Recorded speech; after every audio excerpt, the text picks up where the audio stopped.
sua glória, como a glória do unigênito do Pai. Para pagar pelos pecados tinha que ser alguém perfeito, tinha que ser alguém que suportasse todo o peso da ira de Deus. Por isso que Jesus era o único que pode e que pôde pagar pelos pecados dos homens.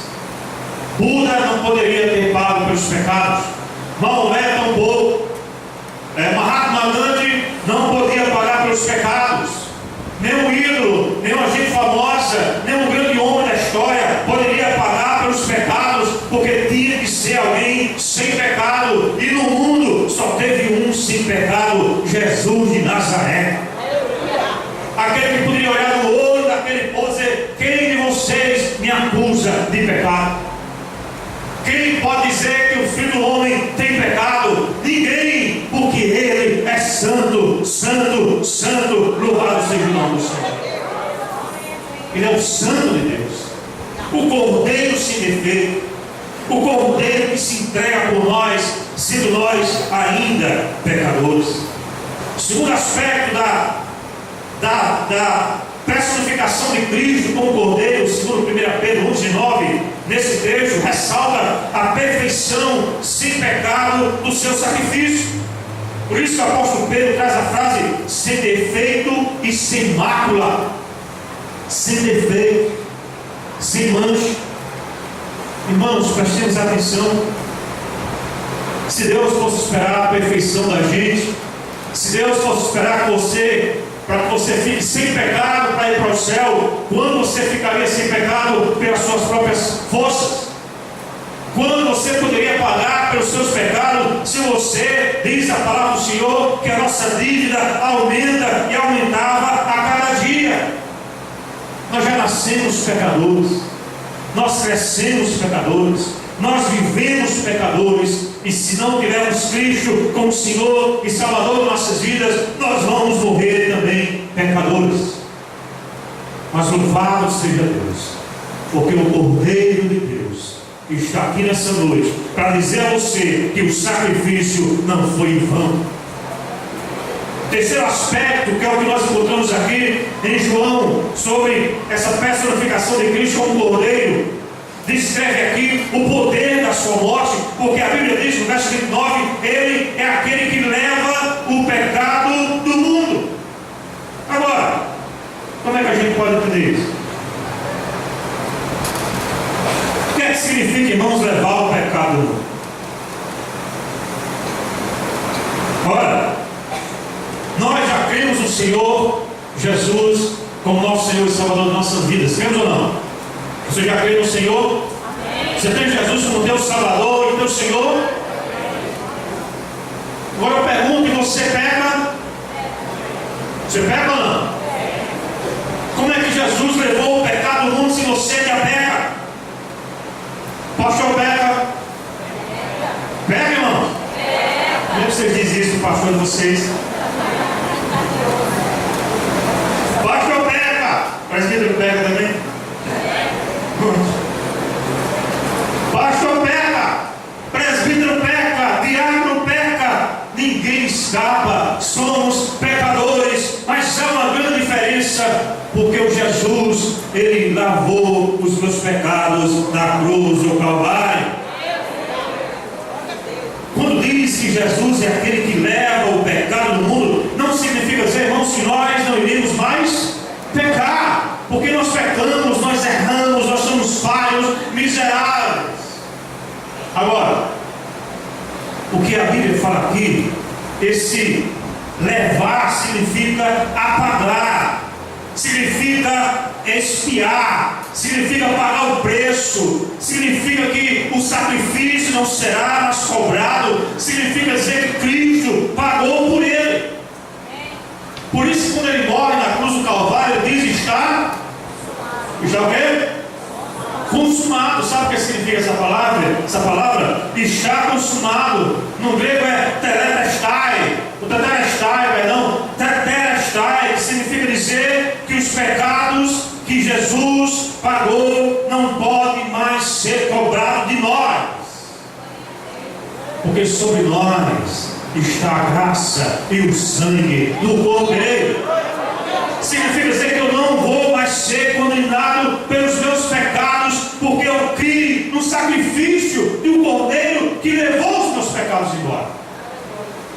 que diz Levítico 16, por exemplo, quando vai falar sobre a expiação, quando tem aqueles 2 bodes, e diz a palavra que o sacerdote ora por um bode, um é sacrificado e o outro é levado para o deserto, para que morra no deserto. Isso significa o duplo sentido do sacrifício de Cristo. Cristo é aquele que sacrifica, que paga pelos pecados, mas também é aquele que leva os nossos pecados embora. Você pode glorificar a Deus por isso ou não? Ele é aquele que leva os nossos pecados embora. Por isso que Romanos 8:1 vai dizer o quê? Nenhuma condenação há para os que estão em Cristo Jesus. Em Cristo Jesus. Não significa dizer da igreja, não significa dizer ser da congregacional, nem ser católico, ou ser espírito, seja lá o que for. Significa que nós temos que ser de Jesus. Amém, igreja?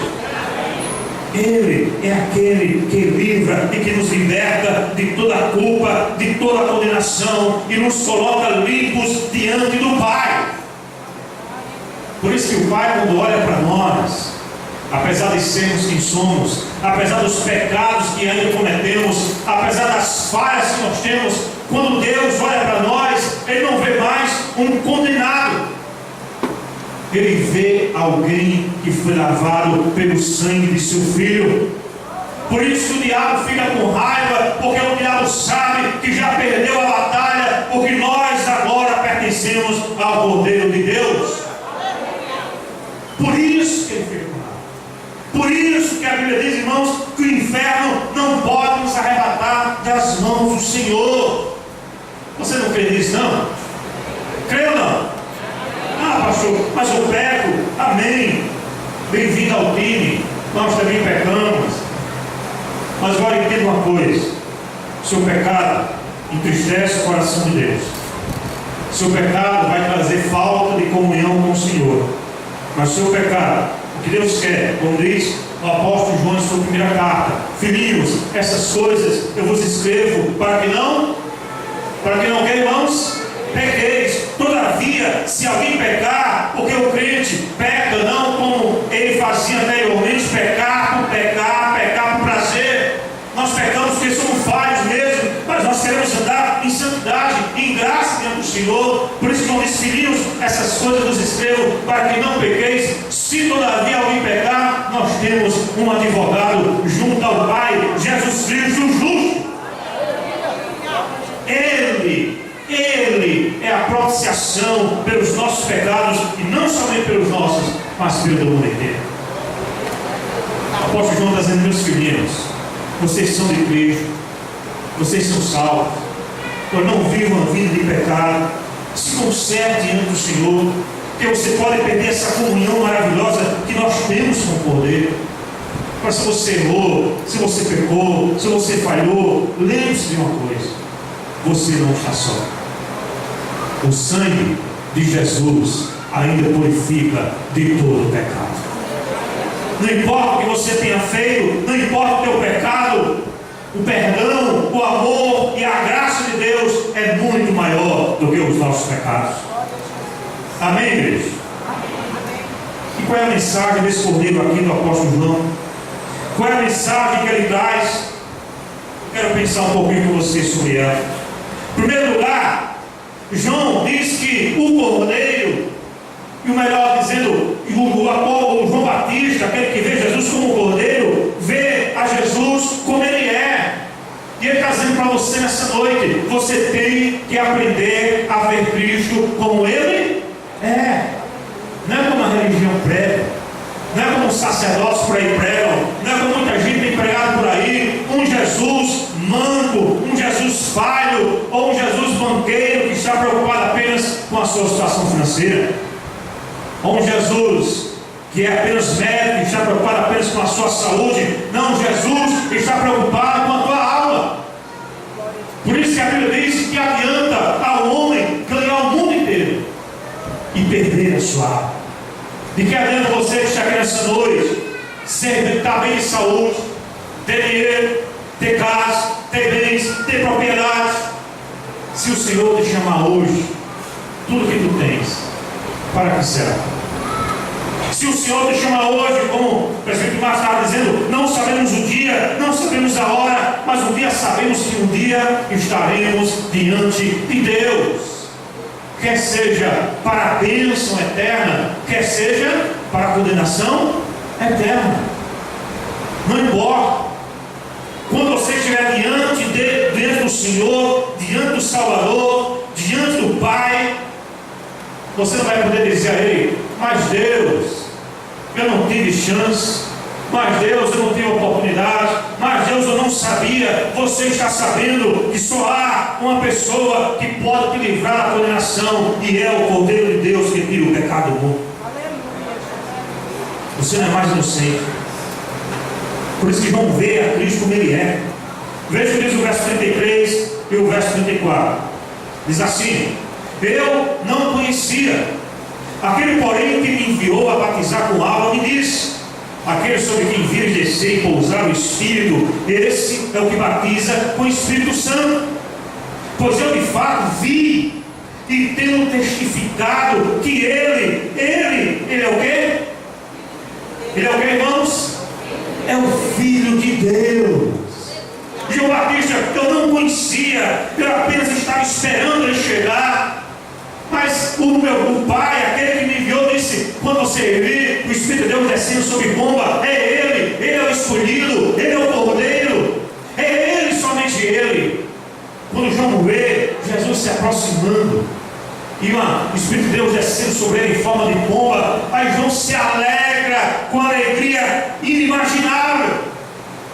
João diz: eis que chegou aquele que estava sendo prometido desde os tempos eternos, desde os tempos passados, aquele que Abraão falou sobre ele, aquele que os profetas estavam esperando. Ele chegou, é Ele, o Cordeiro de Deus. Ele chegou, a promessa foi cumprida, a palavra de Deus se cumpre, irmãos. Havia passado milhares de anos. Havia passado milhares de anos, desde as primeiras profecias, desde Gênesis 3,15, havia passado muito tempo. E a humanidade sempre caminhando, sempre se entregando ao pecado. E talvez alguns até pensassem: mas ele está demorando, como alguns dizem hoje. A palavra de Deus se cumpre num tempo exato da vontade soberana dele. Você crê nisso ou não? O tempo se cumpre de acordo com a vontade de Deus. Deus não atrasa, nem se adianta. Deus chega no tempo certo. Louvado seja o nome do Senhor. Por isso que a Bíblia diz que foi na plenitude dos tempos que Deus enviou o seu Filho. Louvado seja o seu santo nome. E João olha para ele e diz: ele não é só um profeta, ele não é mais um líder religioso, ele não se compara com Maomé, ele não se compara com ninguém, porque ele está acima de todos. Louvado seja o seu nome. Ele é o Filho de Deus, o Verbo que se encarnou e está em nosso meio. Exaltemos, pois, a Ele para sempre. Meus queridos, esse mesmo Cordeiro está aqui nessa noite. Louvado seja o Senhor. E João sabia disso. E João se alegrava com isso. Fico pensando que muitos crentes hoje se alegram quando recebem uma bênção material, quando recebem alguma coisa, ou quando recebem alguma promessa. Nós devemos alegrar, irmãos, porque nós estamos servindo ao Cordeiro de Deus. Se Ele me der alguma coisa, se eu for abençoado, amém. Mas se eu não for abençoado de forma material, eu louvo a Deus, porque eu já sou abençoado nas regiões celestiais em Cristo. Isso é que alegra o coração dele. João Batista, além de ver Jesus como ele é, ele chama a atenção dos homens para verem a Jesus. É interessante, João diz: eis o Cordeiro. João diz: é Ele. É Ele. Porque João não era egoísta. João não é como muitos líderes de hoje em dia que querem fazer rebanhos para si, que querem criar os seus impérios pessoais, que querem ser semideuses do cristianismo moderno. Não, tem muitos semideuses por aí. Tem muitos líderes, apóstolos, bispos, pastores, que são verdadeiros reis, com sua corte, né, de idiotas que ficam cercando e adorando a ele. Tem muitos assim. Mas João não entende dessa forma. João diz: a glória não é de João, a glória não é minha, a glória é do Cordeiro. O caminho não é João, que vai pagar os pecados não é João, quem paga os pecados é o Cordeiro. Por isso que João diz: eis o Cordeiro. Amém, igreja? Sabe o que João está dizendo para você nessa noite? Deixe de olhar para os homens, deixe de olhar para as religiões, deixe de olhar para a igreja por aí, ore então somente para o Cordeiro de Deus. Deixe de olhar para o pastor, deixe de olhar para a líder, adore o Cordeiro, viva para o Cordeiro, honra o Cordeiro, que a sua vida vai ser abençoada. Se eles estão aqui nessa noite, não é por causa do pastor Júnior, que pastor Júnior não é nada. Estamos aqui nessa noite por causa do Cordeiro de Deus, que Ele que é tudo nessa igreja. Quem é João? João é aquele que leva os seus próprios seguidores a Jesus. É o que diz no versículo 37, veja que coisa linda. Os 2 discípulos, ouvindo dizer isso, seguiram a quem? Seguiram a quem, irmãos? Seguiram a Jesus. Vocês viram João Batista reclamando? Tem? Tem na Bíblia de vocês? João Batista dizendo: João Batista dizendo: ei, para onde vocês vão? Ei, eu estava com vocês, sou eu que estava cuidando de vocês, vocês vão para onde? João entende que a sua missão havia terminado ali. A missão de João Batista era tão somente ser o precursor daquele que haveria de vir. E o apóstolo João ele diz: cujo alguém virá, e que eu não sou digno nem de desatar as sandálias dos seus pés. Meus queridos irmãos, como a gente precisa de João Batista dentro das igrejas, como a gente precisa de João Batista em muitos cultos, como a gente precisa de João Batista, profetas como João Batista nas igrejas hoje, daquele que diz: não a mim, não a nós, não sou eu, mas é o Cordeiro. Não me sigam, porque se vocês seguirem ao homem, vocês vão quebrar a cara de vocês. Mas tem muita gente seguindo a homens, tem muita gente seguindo a pastores, depois quebra a cara. Mas quem segue, e quem serve ao Cordeiro, nunca será decepcionado. Louvado seja o seu sangue. Quem serve ao Cordeiro de coração e de alma, nunca vai passar vexame. Você crê nisso ou não? Não siga homens, siga ao Cordeiro. Por isso que Paulo também tem a mesma humildade do apóstolo do profeta João Batista, porque em 2 Coríntios 4, 5, o apóstolo Paulo diz: nós não pregamos a nós mesmos, mas a Cristo Jesus. Louvado seja o seu santo nome. Meus queridos, nessa igreja nós só pregamos a Jesus, porque Ele é o nosso Salvador e Ele é o nosso Senhor. Amém? Amém, amados? Que não haja nenhuma mensagem nesse púlpito a não ser a exaltação e glorificação do Cordeiro de Deus.